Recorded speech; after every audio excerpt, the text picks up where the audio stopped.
अगर हम कहें कि मछलियां हवा में उड़ सकती हैं तो शायद आपको यकीन ना हो, लेकिन ये सच है कि फ्लाइंग फिशेज तो होती हैं जो समुद्र में रहती हैं और लंबी लंबी छलांगे मारती और अपने पंख फड़फड़ाती हैं और ऐसा लगता है कि वो हवा में उड़ रही हों। उसी तरह से एक और ऐसा फैक्ट है जिस पे आपको यकीन नहीं होगा, लेकिन है वो एकदम सच कि इंटरनेट समुद्र के अंदर से चलता है। यकीन नहीं हुआ ना, लेकिन यही सच्चाई है। इंटरनेट समंदर के अंदर से ही चलता है। कैसे चलता है, चलिए जानते हैं इस वीडियो में। अगर आपको ये यकीन नहीं हो रहा है कि समंदर के अंदर से इंटरनेट चलता है तो आप दुनिया के 95% लोगों के साथ हैं। उन्हें भी यकीन नहीं हुआ था जब उन्हें पता चला था कि समंदर के अंदर इंटरनेट चलता है। अब आप कहेंगे इंटरनेट तो सैटेलाइट और टावर की मदद से चलता है। सैटेलाइट से सिग्नल आते हैं, मोबाइल टावर उन्हें कैच करके हमारे डिवाइस तक पहुंचाते हैं। लेकिन दोस्तों, ये पूरा सच नहीं है, क्योंकि दुनिया का 90% इंटरनेट समंदर के नीचे बिछाई गई तारों के माध्यम से चलता है।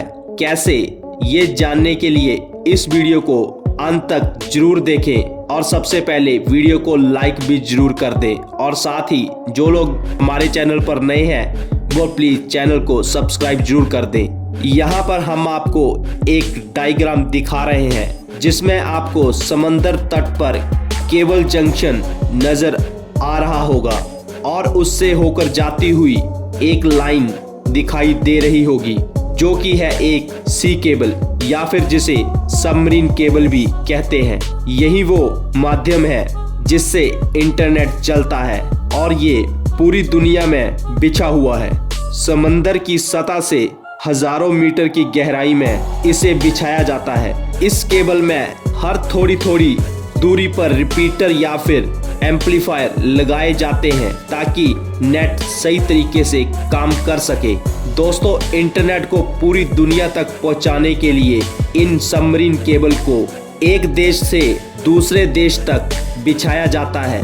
जब आप मोबाइल या कंप्यूटर पर कोई गेम खेलते हैं तो आपके साथ कई और लोग भी जुड़ जाते हैं जो उस समय तो आपसे दूर रहते हैं, लेकिन आप उनके साथ रियल टाइम में गेम खेल पाते हैं। कुछ ऐसा ही सिस्टम इंटरनेट का है।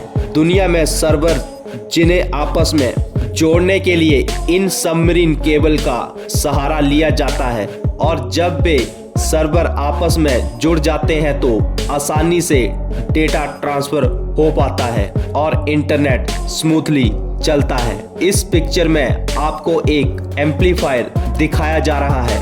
इनको इसलिए लगाया जाता है ताकि इससे सिग्नल की स्ट्रेंथ कम ना हो। ये समय समय पर सिग्नल को एम्पलीफाई करके उसको आगे जाने में मदद करते हैं। इन सबमरीन केबल को शिप की मदद से समंदर में बिछाया जाता है, लेकिन ये केवल वन टाइम इन्वेस्टमेंट होती है जो बहुत ज़्यादा होता है और इनका मेंटेनेंस भी बहुत कॉस्टली होता है।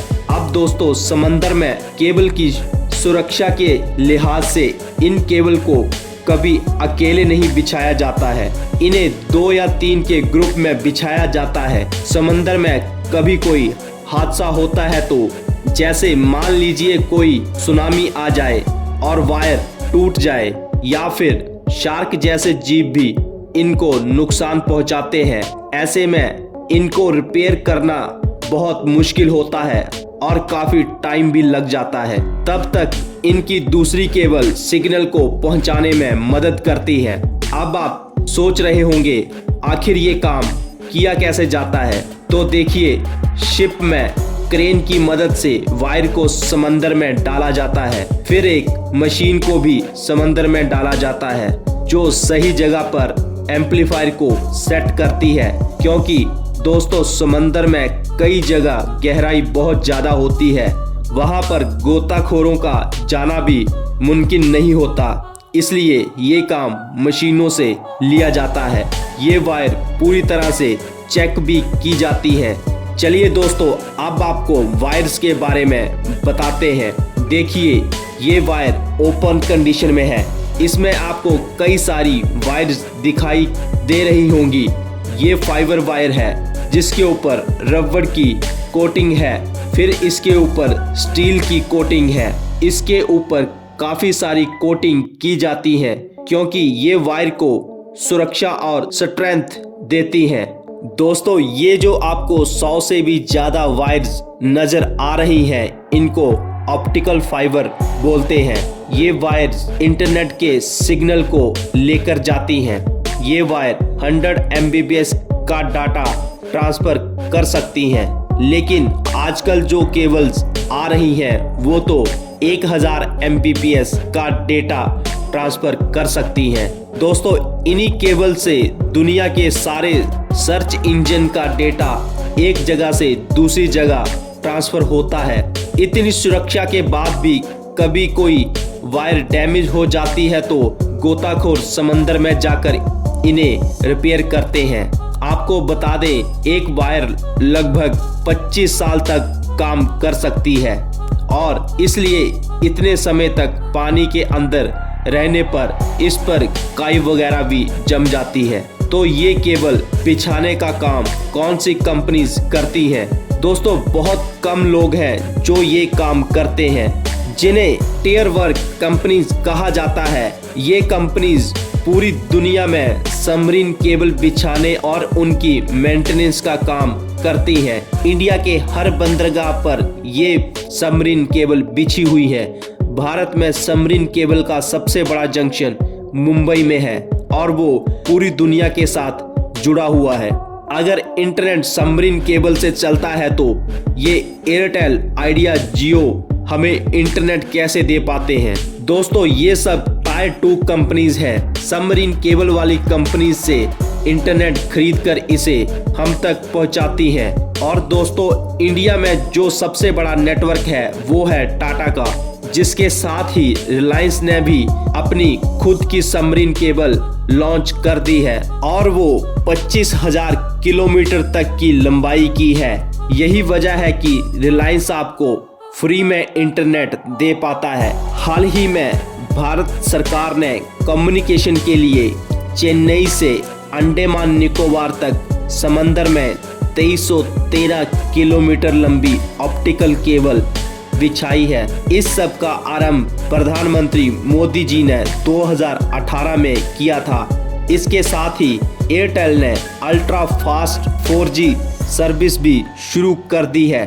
दोस्तों, अब वो दिन दूर नहीं कि दूसरी कंट्रीज की तरह हमारे देश में भी इंटरनेट फ्री में मिलेगा, वो भी 5G। दोस्तों, आपको आज की ये इन्फॉर्मेशन कैसी लगी हमें कमेंट सेक्शन में कमेंट करके ज़रूर बताइएगा।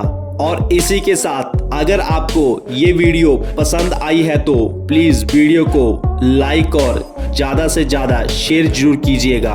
और जो लोग हमारे चैनल पर नए हैं और जिन्होंने अभी तक हमारा चैनल सब्सक्राइब नहीं किया है वो प्लीज़ चैनल को सब्सक्राइब जरूर कर लें, क्योंकि हम ऐसी ही इंटरेस्टिंग वीडियो लाते रहते हैं। दोस्तों, अगर आप चाहते हैं कि हम 5G पर वीडियो बनाएं तो प्लीज़ कमेंट में 5G लिखकर जरूर कमेंट करें। इससे हमें अगली वीडियो बनाने के लिए मोटिवेशन मिलेगा। वीडियो देखने के लिए धन्यवाद। तो मिलते हैं नई वीडियो में नए टॉपिक के साथ। स्वस्थ रहें। नमस्कार।